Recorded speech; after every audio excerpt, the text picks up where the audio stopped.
સો hi friends, તો નીટનું result આવ્યા પછી ગુજરાતમાં મેડિકલ એડમિશન માટેની પ્રવેશ પ્રક્રિયા છે તે ચાલુ કરવામાં આવતી હોય છે। ગુજરાતમાં ટોટલ 4 રાઉન્ડ કરવામાં આવતા હોય છે। તમારી પાસે જે પ્રથમ રાઉન્ડ ચાલુ થાય ત્યારથી જ તમારી પાસે છેલ્લા રાઉન્ડ સુધીની માહિતી હોવી જોઈએ, તો જ તમને સીટ છે આરામથી મળી રહે। નહીંતર તમારા ગમે એટલા સારા માર્ક્સ હોય પરંતુ એક તમારી ભૂલ હોય એ તમને મેરિટ લિસ્ટની બહાર છે એ કરાવી શકે, કારણ કે આમાં તમને સીટ અલોટમેન્ટ થઈ જાય ત્યાર પછી તમે સીટ ના લ્યો તો તમારે મેરિટ લિસ્ટમાંથી નામ નીકળી જતું હોય છે। એવા નિયમો છે વર્ષ 2023-24થી લાગુ કરવામાં આવ્યા હતા। તો તમારી પાસે પ્રથમ રાઉન્ડમાં જ્યારે તમે કોલેજ પસંદગી કરતા હોય ત્યારે જ તમારે સેકન્ડ રાઉન્ડ અને થર્ડ રાઉન્ડ અને રાઉન્ડની માહિતી છે તે પહેલેથી જ હોવી જોઈએ। તો આજના વિડીયોમાં જે મહત્વના ટોપિક છે એ હું તમને સમજાવીશ। જ્યારે ગુજરાતમાં નીટનું રિઝલ્ટ આવી જશે ત્યાર પછી મેડિકલ, ડેન્ટલ, આયુર્વેદિક અને હોમિયોપેથિક માટેની રજિસ્ટ્રેશનની પ્રોસેસ ચાલુ કરવામાં આવશે, ત્યારે પણ હું તમને સંપૂર્ણ માહિતી આપી દઈશ। કોઈ નવો નિયમ એડ થશે તો એની પણ હું તમને માહિતી આપી દઈશ। તમારે એડમિશન, સ્કોલરશિપ અને હોસ્ટેલ રિલેટેડ તમામ અપડેટ આ ચેનલમાં આવતી રહેશે। જો તમે ચેનલમાં નવા હોય તો ચેનલને સબસ્ક્રાઈબ કરી રાખજો, જેથી કરીને તમામ અપડેટ તમને મળતી રહે। હું ડેઇલી જે અગત્યનો અપડેટ છે કે જેના પર વિડીયો ના બનાવી શકો એ ઇન્સ્ટાગ્રામ પેજમાં પોસ્ટ કરતો હશો, તો ઇન્સ્ટાગ્રામ પેજમાં પણ ફોલો કરી લેજો। વધારે માહિતી માટે તમે વેબસાઇટની મુલાકાત પણ લઈ શકો છો। તો હવે આપણે વિડીયોના ટોપિક પર આવીએ। રાઉન્ડની પ્રોસેસ છે એ સમજાવતા પહેલાં જે અગત્યની વાતો છે એ હું તમને સમજાવી દઉં। તો પહેલાં તમારે રજિસ્ટ્રેશન ફોર્મ ભરવાનું રહેશે। રજિસ્ટ્રેશન ફોર્મ ભરી ત્યાર પછી તમારે જે નજીકનું કોઈ પણ હેલ્પ સેન્ટર હોય ત્યાં જઈને ઓરિજિનલ ડોક્યુમેન્ટ વેરિફિકેશન કરાવવાનું રહેશે।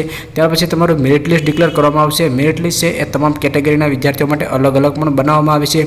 મેરિટ લિસ્ટ આવ્યા પછી તમારે જ્યારે રાઉન્ડની પ્રોસેસ ચાલુ થાય, રાઉન્ડ 1, 2, 3, 4, ત્યારે તમારે ઓનલાઈન કોલેજ પસંદગી કરવાની છે। કોલેજ પસંદગી કર્યા પછી તમને માર્ક્સ અનુસાર સીટ અલોટમેન્ટ થાય તો કોલેજમાં જઈ એટલે કે હેલ્પ સેન્ટર ઉપર જઈ અને તમારે પ્રવેશ કન્ફર્મ કરાવવાનો રહેશે।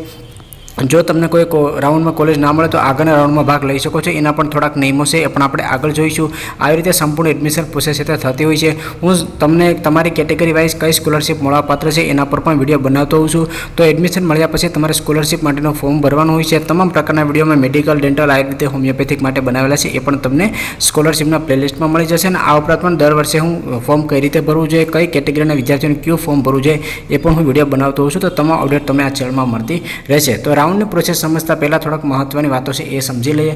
તો ગુજરાત રાજ્ય સ્ટેટ લેવલમાં કુલ 4 રાઉન્ડ છે તે કરવામાં આવે છે।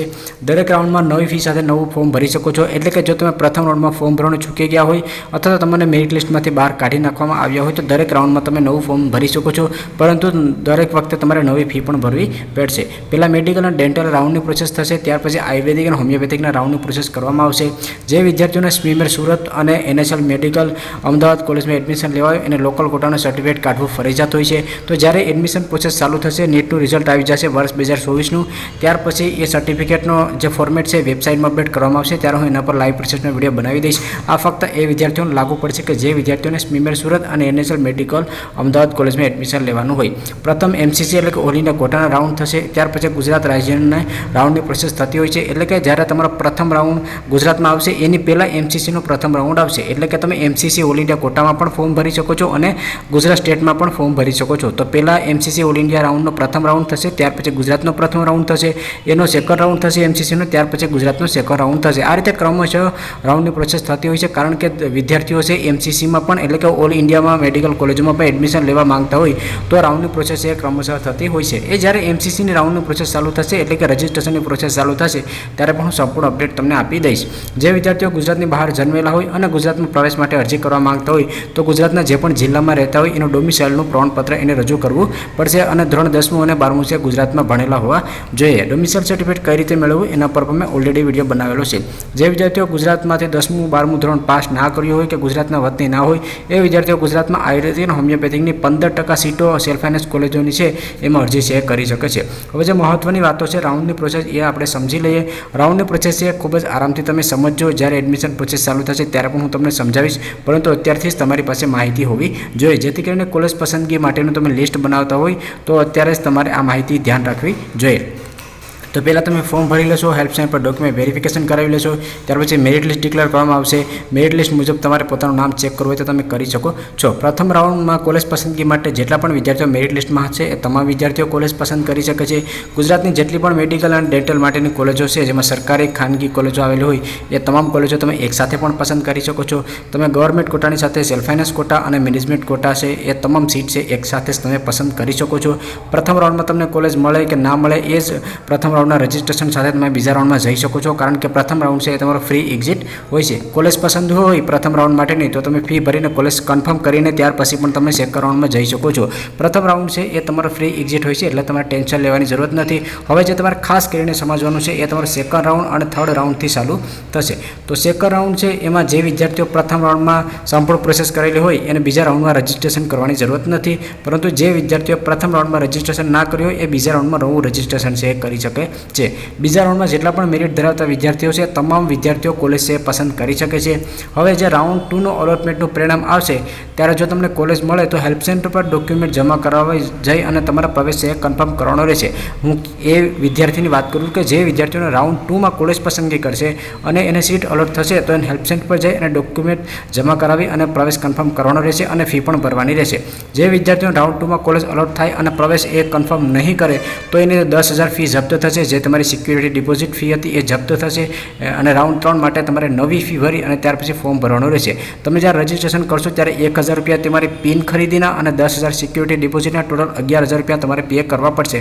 પ્રથમ રાઉન્ડ છે તમારો ફ્રી એક્ઝિટ છે, પરંતુ સેકન્ડ રાઉન્ડમાં તમે કોલેજ પસંદગી કરી હોય અને એમાં તમે એવી કોલેજ પસંદગી કરી લીધી હોય કે જેમાં તમને એડમિશન લેવાની ઈચ્છા નથી, પરંતુ તમને સેકન્ડ રાઉન્ડમાં એ કોલેજમાં એડમિશન મળી જાય અને તમે એડમિશન કન્ફર્મ નહીં કરો તો તમે જે 11,000 રૂપિયા ભરેલા છે એ તમારા જપ્ત થઈ જશે અને તમારે ત્રીજા રાઉન્ડ માટે નવું ફોર્મ ભરવાનું રહેશે.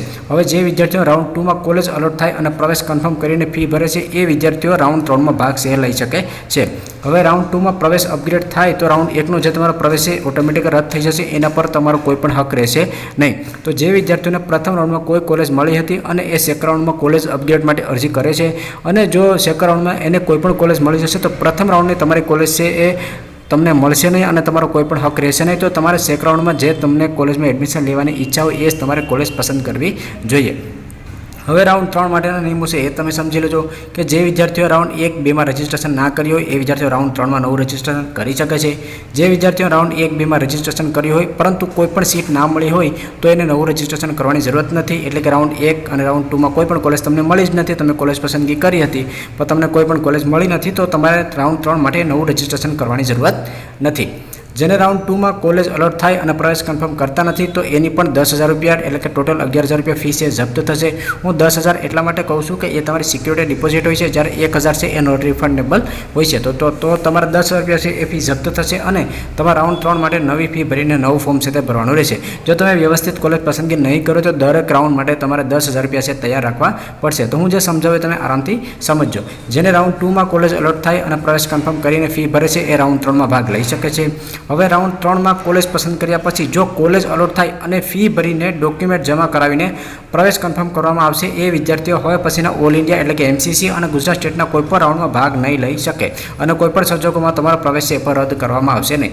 ખાસ પોઈન્ટ સમજો કે જે વિદ્યાર્થીઓને રાઉન્ડ 3માં કોલેજ પસંદગી કરી હશે, કોલેજ એને અલોટ થઈ જશે, ફી ભરીને પ્રવેશ કન્ફર્મ કરી લેશે, એ વિદ્યાર્થીઓનું મેરિટ લિસ્ટમાંથી નામ નીકળી જશે, એ ઓલ ઇન્ડિયાના રાઉન્ડમાં કે ગુજરાત સ્ટેટના રાઉન્ડમાં એક રાઉન્ડમાં ભાગ લઈ શકશે અને એની કાઉન્સેલિંગની પ્રોસેસ વર્ષ 2024ની અહીંયા પૂરી થઈ જશે. હવે રાઉન્ડ 3માં સીટ અલોટ થાય અને પ્રવેશ કન્ફર્મ નહીં કરવામાં આવે એની ફી જપ્ત થઈ જશે અને હવે કોઈ પણ રાઉન્ડમાં ભાગ નહીં લઈ શકે. મતલબ રાઉન્ડ 3માં તમે કોઈ કોલેજ પસંદગી કરી હોય, તમને મેનેજમેન્ટ કોટામાં પણ એડમિશન મળી ગઈ હોય, ફી બહુ જ વધારે હોય, તમે વિચારો કે હવે મારે એડમિશન નથી લેવું, તો તમારી પ્રવેશ પ્રક્રિયા અહીંયા જ પૂરી થઈ જશે, તમે કોઈ પણ રાઉન્ડમાં ભાગ પણ નહીં લઈ શકો.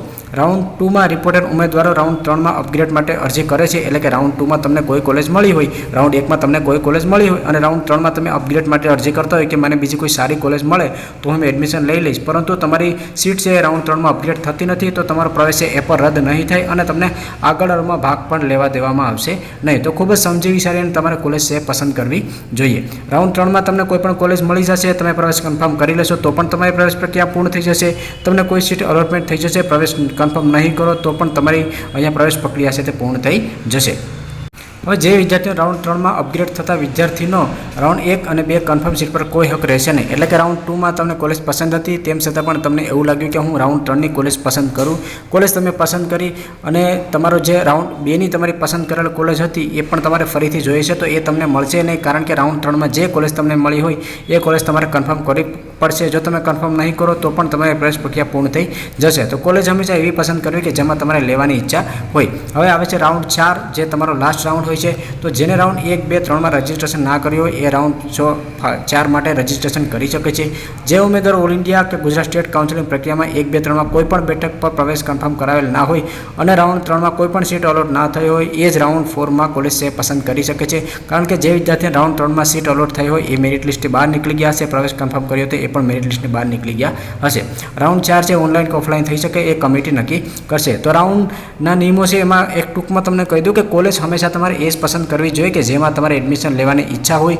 કારણ કે આમાં જો કોલેજ તમને રાઉન્ડ 2, 3થી અલોટ થઈ જશે અને જો તમે કોલેજ પસંદ નહીં કરો તો ફરીથી તમારે 10,000 રૂપિયા પે કરીને રજિસ્ટ્રેશન કરવાનું રહેશે। અથવા તો રાઉન્ડ 3માં સીટ મળી હશે, તમે કન્ફર્મ નહીં કરો તો પ્રવેશ પ્રક્રિયાની તમે બહાર નીકળી જશો, તમારો વર્ષ છે બગડશે। તો આ જે સંપૂર્ણ માહિતી છે તમે જોઈ લીધી હશે। આ ઉપરાંત પણ જ્યારે વર્ષ 2024 માટે કાઉન્સેલિંગ પ્રોસેસ ચાલુ થશે ત્યારે પણ હું સંપૂર્ણ માહિતી છે એ સ્ટેપ બાય સ્ટેપ તમને ફરીથી સમજાવી દઈશ જો કે એમાં કોઈ નવો નિયમ આવશે તો। ના ઉપરાંતમાં બીજી પણ કોઈ પણ અપડેટ આવતી હશે કે તમારે ફોર્મ ફિલઅપ કઈ રીતે કરવું, બીજા કોઈ નવા નિયમો હશે તો એની પણ સંપૂર્ણ માહિતી હું તમને આપતો રહીશ। તો જો તમને આ વિડીયો પસંદ હોય તો લાઇક કરજો અને ચેનલમાં નવા હોય તો ચેનલને સબસ્ક્રાઈબર કરવાનું ભૂલશો નહીં। હજુ સુધી ઇન્સ્ટાગ્રામમાં ફોલો ના કર્યા હોય તો ઇન્સ્ટાગ્રામમાં પણ ફોલો કરી લેજો।